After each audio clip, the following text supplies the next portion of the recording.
She was not supposed to survive this long. She was not supposed to rule. She was not supposed to sit on a throne, command armies, or hold the fate of an entire royal bloodline in her hands. By every measure of the world she lived in, she was meant to be a supporting character, a daughter, a wife, a mother, a name in the margins of someone else's story. But Athalia refused the margins. She clawed her way to the center of the page, seized power that no one had handed her, and for 6 years she reigned as the only woman to ever rule the kingdom of Judah alone.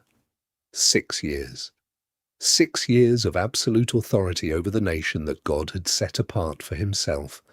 6 years of silenced priests, shuttered temples, and a dynasty that everyone believed had been completely wiped out.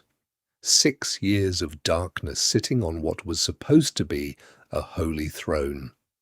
And yet, underneath the palace floor, hidden behind temple walls, tucked away in the care of a faithful woman who risked everything, a single child was breathing. A baby boy, a royal heir, alive. Because God doesn't let bloodlines, he has promised, simply vanish, not even when a queen with murder in her hands comes looking. This is the story of Athalia. It is the story of the most dangerous woman in the history of the Southern Kingdom. It is the story of a throne stolen through violence, a conspiracy carried out in the dark, and a child who survived when he absolutely should not have. It is a story about what happens when unchecked ambition meets divine promise, and which one wins. Let's start at the very beginning, because to understand Athalia, you need to understand where she came from, and where she came from is one of the most troubled family trees in all of Scripture. Her father was Ahab, king of Israel, the northern kingdom, and if that name means anything to you, you already know that this story was complicated from the start. Ahab was one of the most notorious rulers in the history of Israel's monarchy. The biblical record says plainly that he did more to provoke the anger of God than any king before him. He wasn't just a bad ruler in the political sense, he was a man who actively dismantled the worship of the God of Israel and replaced it with the worship of Baal, the storm deity of the Phoenician world. He built altars. He constructed temples. He made idolatry not just tolerated, but official. And the woman behind much of that was his wife, Jezebel. Jezebel was the daughter of the king of Sidon, a Phoenician ruler, and she brought her gods with her when she crossed into Israel. She was not a passive figure. She was aggressive, politically savvy, spiritually ruthless, and utterly committed to stamping out the prophets of the God of Israel. She hunted them. She ordered their deaths. She financed the feeding of hundreds of Baal's prophets at the royal table, while men like Elijah were hiding in caves and by streams just to survive. Athalia grew up in that household. Think about what that means. From her earliest years, this girl watched her mother operate with absolute conviction, the belief that power was something you took, that religion was a tool of the state, that anyone who stood in the way of the throne was an obstacle to be removed. She watched her father build temples to foreign gods without consequence. She watched her mother silence prophets and execute priests, and still walk through the palace corridors without apology. This was Athalia's classroom. This was what she learned power looked like. And then she was given in marriage to Jehoram, the king of Judah, the southern kingdom, the kingdom that still carried the name of David's dynasty, the kingdom that still housed the Temple of Solomon in Jerusalem, the kingdom where the worship of the God of Israel was supposed to be the center of national life. Athalia arrived in Jerusalem as a queen, but she was also something else. She was, intentionally or not, an ambassador of everything the northern kingdom had become. And the biblical account doesn't soften what her influence produced. Her husband Jehoram walked in the ways of the house of Ahab. The nation of Judah, under his reign, began to drift toward the same corruption that had overtaken Israel. And when Jehoram died after a reign marked by violence, disease, and the loss of territory, their son Ahaziah took the throne. Ahaziah was Athalia's son, and the record says the same thing about him. He too walked in the ways of the house of Ahab, because his mother was his counselor to do wickedly. His mother was his counselor. That phrase is significant. It tells us that even when Athalia wasn't wearing the crown herself, she was never far from power. She was shaping decisions. She was whispering into the ear of the king. She was the ideological force behind the throne, guiding her son deeper into the same patterns she had absorbed from her own mother. The cycle was continuing. The poison was passing from generation to generation. But then something happened that no one inside the palace walls of Jerusalem could have planned for. In the north, God's judgment was moving. A military commander named Jehu had been anointed by a prophet to carry out divine judgment against the house of Ahab, and Jehu was not slow about it. He moved fast, with military decisiveness, cutting down the enemies of God's purpose one by one. The king of Israel, Joram, who was Ahaziah's uncle, Athalia's nephew, was killed by Jehu's hand. And when Ahaziah, king of Judah, went to visit his wounded relative and found himself caught in the path of Jehu's campaign, he was struck down too. Ahaziah died. The king of Judah, Athalia's own son, was gone. And when the news reached Jerusalem, when Athalia heard that her son was dead, something cracked open inside her. Or perhaps it didn't crack. Perhaps it simply revealed what had always been there, underneath the surface, waiting for exactly this kind of moment. Because Athalia did not collapse into grief, she did not retreat into mourning, she did not quietly accept the succession of the next heir. She made a decision so cold, so calculated, so ruthlessly efficient that it still shocks readers thousands of years later. She would kill the royal children, all of them, every remaining member of the house of David, every prince, every heir, every potential claimant to the throne of Judah. If the house of David was going to be emptied, she would be the one to empty it, and then she would step into the vacancy herself. She would be queen, not queen mother, not advisor, not the woman behind the curtain, the ruler, the authority, the power. And so the killing began. We are not given the details of exactly how it unfolded. The biblical account moves with the kind of brevity that ancient historical writing often uses when recording atrocities, not because the events are minimized, but because the horror is allowed to register in its own silence. What we know is this: Athalia rose up, and she destroyed the royal seed. She tried to annihilate the entire lineage of David in a single move. Now stop for a moment and sit with what that means theologically, because this wasn't just a political coup. This was an assault on a covenant. God had made a promise to David, a specific, binding, eternal promise that his dynasty would endure, that a descendant of his would always sit on the throne, that the lineage of David would never be entirely cut off.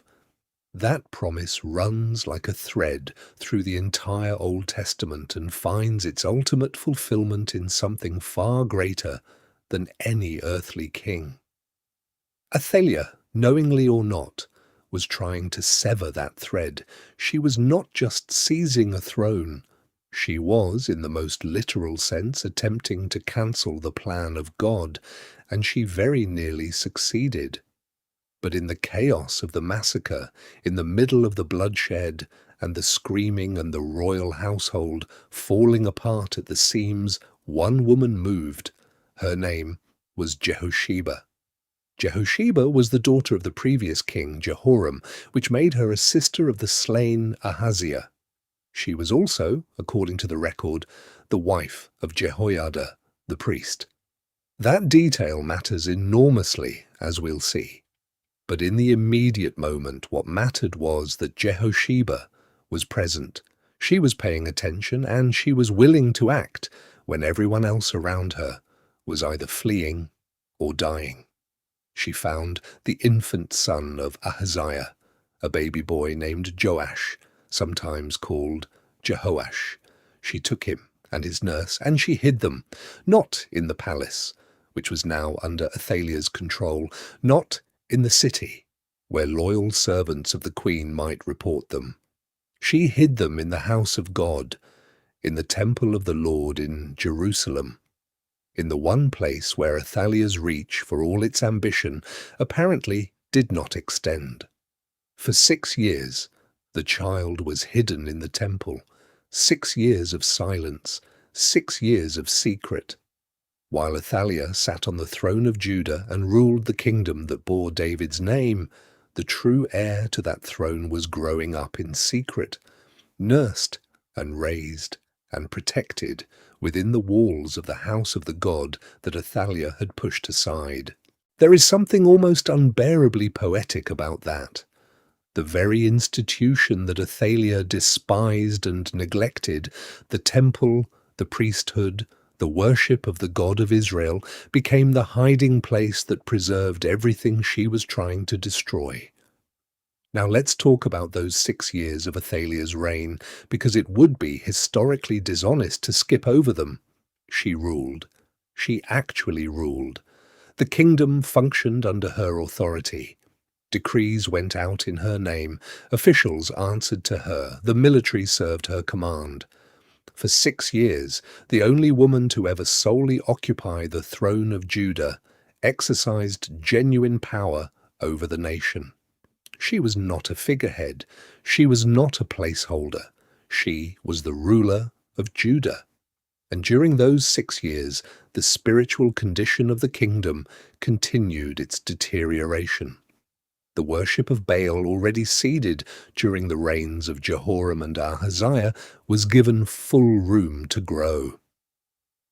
The temple of the God of Israel was not the center of national life under Athalia. The priests of the Lord were not the voices shaping royal policy. The traditions that went all the way back to Moses, the feasts, the sacrifices, the reading of the law, the entire structure of covenant worship, all of it was pushed aside.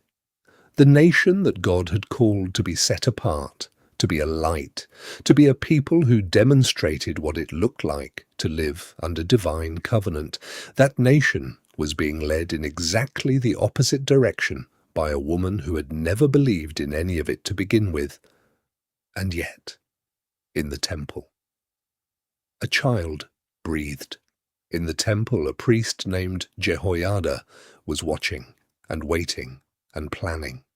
Jehoiada was not a passive figure. He was the husband of the woman who had saved the child. He was a senior priest, a man of standing within the religious community of Jerusalem.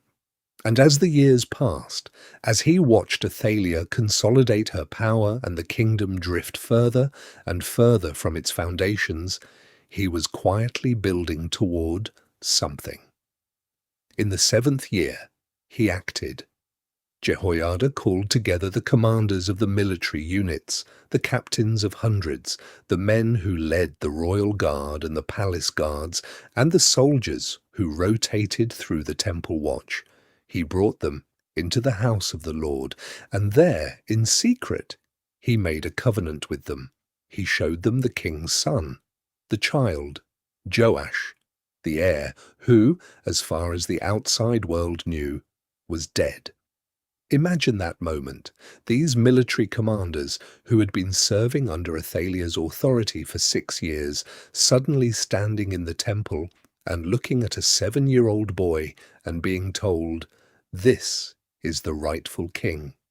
He has been here the whole time, and now we are going to put him on the throne." Jehoiada gave them precise instructions. He was extraordinarily organized in his planning, which makes sense for a man who had been thinking through this moment for years. He laid out exactly who would stand where. 1/3 of the force would guard the palace, 1/3 would stand at the Sur gate, 1/3 would stand at the gate behind the guardhouse. The guards coming on duty and those going off duty were both to be positioned in the temple, surrounding the king's son on every side.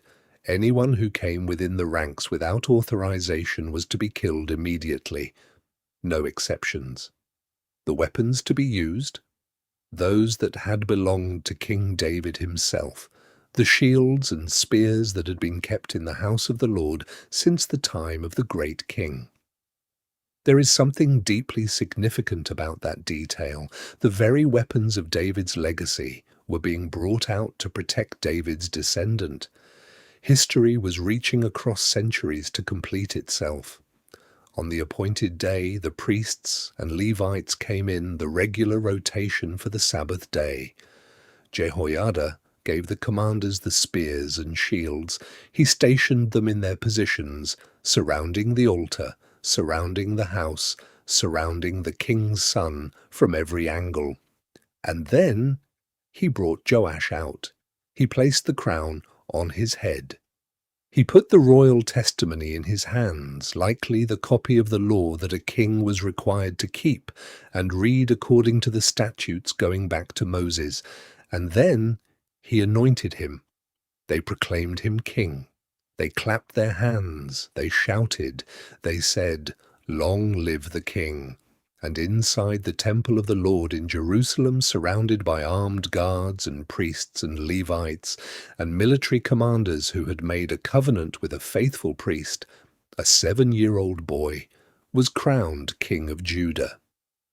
Meanwhile, in the palace, which was not far from the temple complex, Athalia heard the sound.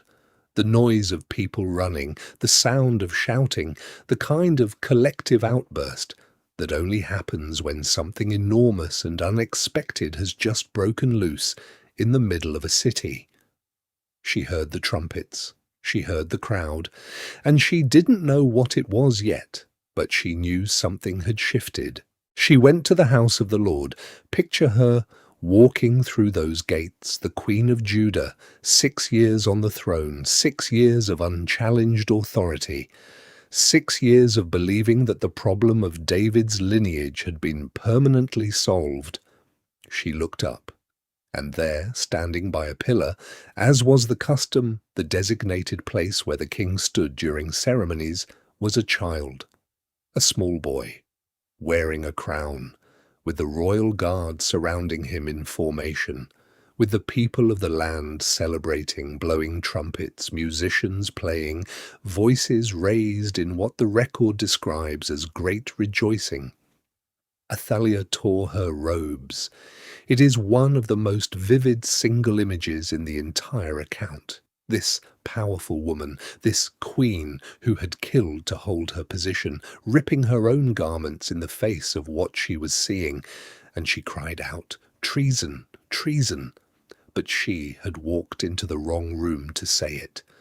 Jehoiada gave the commanders a direct order: take her out from between the ranks, bring her outside the temple precincts, and anyone who follows her, execute them too. The reason for bringing her outside the temple before carrying out the sentence was deliberate. He did not want her blood shed inside the house of the Lord. Even in judgment, there was reverence. She was led out through the horses' entrance of the palace grounds, and there she was put to death. 6 years of stolen power ended at the gate. And then something extraordinary happened in the immediate aftermath. Jehoiada the priest made a covenant, a 3-way covenant, some readings suggest, between the Lord, the king, and the people. A formal, public, binding agreement that they would be the Lord's people. That the covenant relationship between God and this nation, which had been functionally ignored for years under Athalia's reign, was being renewed. And then the people moved. They went to the house of Baal, the temple of the foreign deity that had been established in Jerusalem during this dark season of the kingdom's history, and they tore it down. They destroyed the altars, they smashed the images, and Matan, the priest of Baal, who had been officiating in that place, was killed before his own altars. The thing Athalia had built, not just her political power, but the entire religious infrastructure she had imported and promoted, was dismantled in a single day. Jehoiada then reorganized the priesthood. He restored the watches of the priests and Levites to their proper order, the rotations and assignments that went back to the original organization under David. He re-established the system of burnt offerings and worship that belonged to the house of the Lord. Everything that had been set aside, everything that had been suppressed or ignored or replaced, it was brought back. And then they brought the king down from the temple. Joash, 7 years old, son of Ahaziah, survivor of a massacre that should have taken his life, walked through the city. He entered the palace through the upper gate, and he sat on the royal throne. The people of the land rejoiced. The city was quiet. The account says that all the people of the land were celebrating while the city rested. There is almost a sense of exhale in that phrase, like a nation collectively releasing a breath it had been holding for 6 long years. Athalia had been slain. The line of David was restored. A child king sat on the throne, a faithful priest stood at his side, and the house of the Lord was full again with the sound of worship. Now let's step back and look at what this story is actually doing, because there are layers here that are easy to miss if you're just reading for the plot. The first thing to notice is the family of origin question. Athalia didn't emerge from nowhere. She was shaped by what she saw.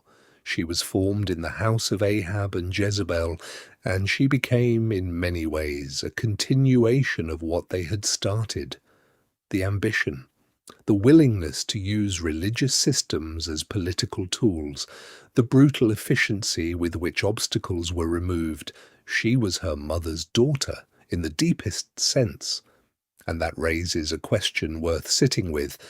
How much of what we become is inherited? How much of our patterns, our instincts, our default responses to power and threat and loss, how much of that was installed in us before we were old enough to question it? Athalia never seemed to stop and examine what had been handed to her. She just became it, amplified it, and passed it on to her own son. The second thing to notice is how the real threat to Athalia's reign was not military. It was a child in a temple. She controlled the palace. She controlled the political apparatus of the kingdom. She had the loyalty of the official court structure. But she did not control the house of God. She did not think to look there. Maybe she didn't take it seriously enough. Maybe she assumed that because she had successfully neutralized the royal bloodline, she had secured her position completely. Whatever the reason, she missed the one hiding place that mattered most, and that hiding place kept the promise alive. The temple of the Lord became the womb of the restoration. The very thing she had spent her reign minimizing, the covenant worship of the God of Israel, the priesthood, the house built by Solomon, became the nursery for the king who would end her. There is something almost darkly ironic about that. And it feels intentional. It feels like the kind of reversal that happens when human schemes collide with something deeper than strategy. The third thing to notice is Jehosheba. We don't hear much from her directly. She doesn't have pages of dialogue. She doesn't deliver speeches. But what she does, that single act of snatching an infant from certain death and hiding him in the temple, is arguably the hinge of the entire narrative. Without her, Joash dies. Without Joash surviving, the Davidic line is severed. Without the Davidic line, the promise God made to David is interrupted. Without the promise to David continuing forward, the entire trajectory of redemptive history is altered. One woman, one decision. In the chaos of a massacre, in the terror of the moment, she moved. She grabbed a baby and she ran to the one safe place she could think of. That act of ordinary courage in an extraordinary moment changed everything. The fourth thing to notice is Jehoiada. He waited 7 years of watching a usurper sit on the throne of David, 7 years of raising a child in secret while the nation drifted further from its foundations, 7 years of watching Baal worship expand while the temple was marginalized. He did not act too early. He did not move out of frustration or impatience. He waited until the moment was right, until the child was old enough to be presented, until the plan was sufficiently organized, until the covenant could be sealed properly. And when he moved with extraordinary precision.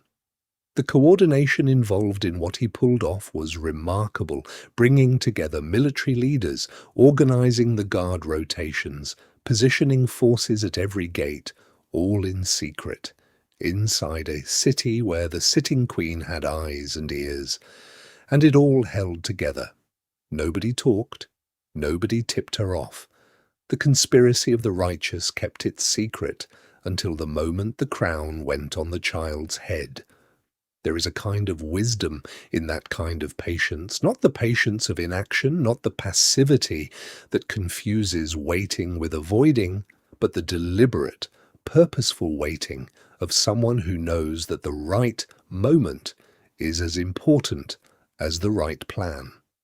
The fifth thing to notice is what happened immediately after Athalia was gone. They didn't just celebrate, they rebuilt.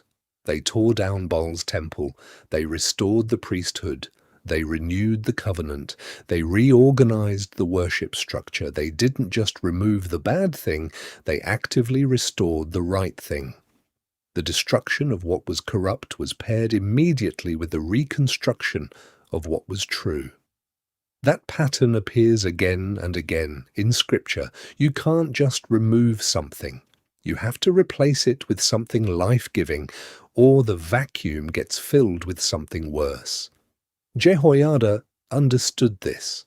The moment of political victory was also a moment of spiritual renewal.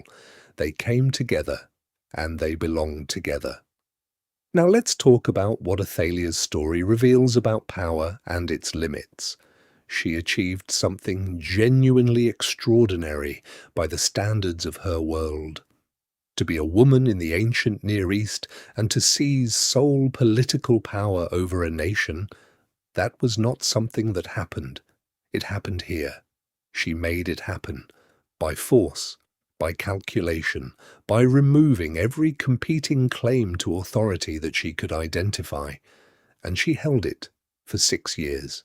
But she couldn't hold it for the 7th year, because there was a claim she couldn't see, a rival she didn't know existed, a covenant made generations before she was born that operated on terms she had never agreed to and couldn't override. The promise to David was older than her ambition. The faithfulness of the God who made that promise was more durable than the power she had accumulated. And the people who believed in that promise, a priest and his wife and a handful of military commanders, were more committed to seeing it fulfilled than Athalia was to holding what she had seized. She could not kill what she didn't know was alive. And that is perhaps the most profound thing about this story. The thing that brought down Athalia was not a rival army. It was not a foreign power. It was not a diplomatic failure or a natural disaster or a military defeat. It was a baby that someone hid in the right place at the right moment, and a priest who was patient enough to wait until that baby was ready, and a group of people who were willing to make a covenant and keep it. The instrument of reversal was utterly unremarkable by the world's standards, a child, a hiding place, a faithful few. And that is often how the most significant reversals in history actually work. Not with the things that look like power, not with armies and treasuries and political maneuvering, but with the things that the powerful overlook, the humble, the hidden, the faithful, the child that nobody noticed. Athalia noticed almost everything. She was not a careless ruler. She moved quickly, and she moved decisively, and she moved to eliminate threats before they could grow. By every political and strategic calculation, she should have been secure. But she missed the temple. She overlooked the very place where her undoing was quietly growing up. Let's talk about the legacy of what came next, because the story doesn't end with Athalia's death. It continues with Joash, the child king, who reigned for 40 years in Jerusalem. And his early years were remarkable. Under the guidance of Jehoiada, the priest, Joash did what was right in the sight of the Lord. The temple, which had been neglected and plundered during the reigns of his father and grandmother, was repaired and restored under his direction. He instituted a system for collecting funds to support the temple restoration, a kind of official giving structure that the priests were responsible for managing. He was serious about it. When it became clear that the priests weren't actually carrying out the repairs, he called Jehoiada directly and addressed it. The collection system was reformed and the work was done. For as long as Jehoiada lived, Joash followed the right path. But Jehoiada lived to be 130 years old, and when he died, things began to unravel. After his death, the officials of Judah came to Joash and flattered him, and turned his heart away from the house of the Lord, and the king listened. He allowed the return of the worship practices that Jehoiada had worked his whole life to dismantle. The nation went back to serving the idols and the foreign altars. Jehoiada's own son, a man named Zechariah, came forward with a prophetic message condemning the departure from the Lord's commands. And Joash, the king, who had been saved as an infant by Jehoiada's wife, the king who owed his very life to the faithfulness of Jehoiada's household, ordered Zechariah stoned to death in the temple courtyard. As Zechariah died, he said, "May the Lord see and avenge." It is one of the darker moments in a story full of dark moments. The child who survived the massacre of the royal seed grew into a king who ordered the death of the son of the man who saved him. The cycle of corruption that Athalia represented didn't simply end with her execution. It lay dormant in the soil of the kingdom and found its way back when the faithful voice that had been holding it at bay was no longer there. The judgment came swiftly. That same year, an Aramean army invaded Judah with a relatively small force and defeated a much larger Judahite army because, as the record explains, the people had abandoned the Lord. And when Joash was wounded in the battle and lay recovering, his own servants conspired against him and killed him in his bed, in part, the account suggests, as retribution for the blood of the sons of Jehoiada. He was not buried in the tombs of the kings. It is a sobering postscript to a story of remarkable rescue. The child who survived impossible odds, the king who was given a second chance that no one else could have orchestrated, the ruler who saw the temple restored and the covenant renewed, he did not finish well. And the reason, when you trace it back, has everything to do with the moment the faithful voice in his life went silent and he stopped listening for any other. What does this whole story mean for us now? The story of Athalia is not just a political drama from the ancient world. It is a story about patterns, about inheritance, about what happens when ambition is untethered from accountability, about what happens when one person decides that their survival is more important than the lives of everyone around them. Athalia killed to hold power, and in the end, Her grip on power was broken by the very thing she thought she had destroyed. It is also a story about what faithful people do in dark seasons. Jehosheba didn't have a plan when she grabbed that baby. She had a decision. In the middle of chaos, she decided that this child's life was worth risking her own. And Jehoiada didn't have certainty when he began quietly preparing for the day he would crown the hidden king. He had a conviction, a belief that the promise was real, that the God who made it was faithful, and that if he prepared carefully and waited wisely and moved at the right moment, the reversal would come. That kind of faithfulness, quiet, persistent, operating without recognition, sustained through years of what looks like nothing happening, is the kind that tends to produce the most consequential results. The most dangerous thing in the world to any system built on deception and violence and the suppression of truth is not a rival army. It is not a political movement. It is a faithful remnant. People who hold on to what is true, even when holding on to it is costly. People who hide what should be protected even when concealing it is dangerous. People who wait and prepare and covenant together and move when the moment comes. Athalia never accounted for those people. She couldn't see them because she wasn't looking for them. She was looking at the palace and the military and the court. She wasn't looking in the temple. She wasn't looking at a priest and his wife and a baby wrapped in silence. But that is exactly where the reversal was being prepared. And then there is the question of the child himself, Joash, who grew up not knowing for his earliest years the full weight of what he was or what had been done to preserve him.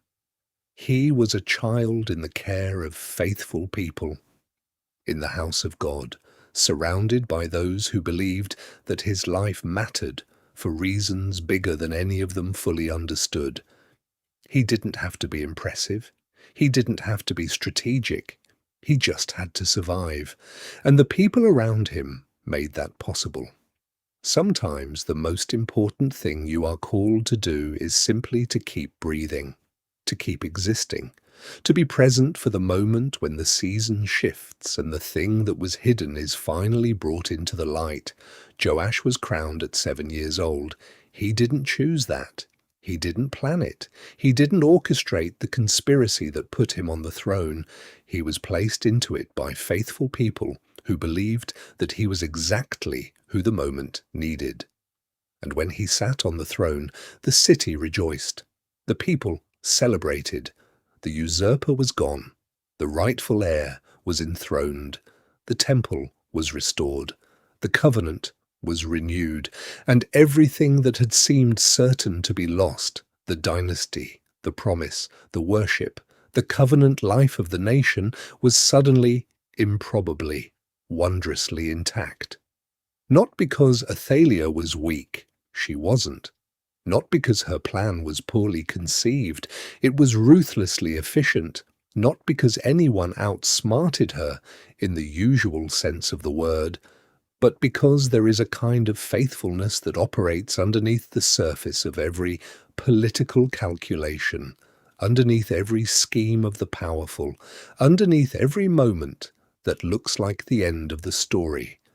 And when that faithfulness moves at the right time, in the right way, with the right people, it turns out that 6 years of stolen power is no match for a promise made generations ago by a God who does not forget and does not fail. Athalia thought she had won. She hadn't even seen what she was up against. The story of Athalia asks every one of us a question that is uncomfortable in its directness. What are you building? And on what foundation? Are you building something that requires the elimination of everyone who might challenge it? Are you accumulating something that only survives as long as no one looks in the right place? Or are you tending something small and hidden and faithful, something that might not look like much right now, but that is growing quietly in the house of the Lord, waiting for the moment the season shifts. The usurpers get the headlines they always do. The palaces, the decrees, the dramatic seizures of power, the years of unchallenged rule, those make for compelling reading. But the people who do the work of faithful concealment, faithful preparation, faithful covenant-keeping in the dark seasons, they are the ones who change the outcome. Jehosheba grabbed a baby.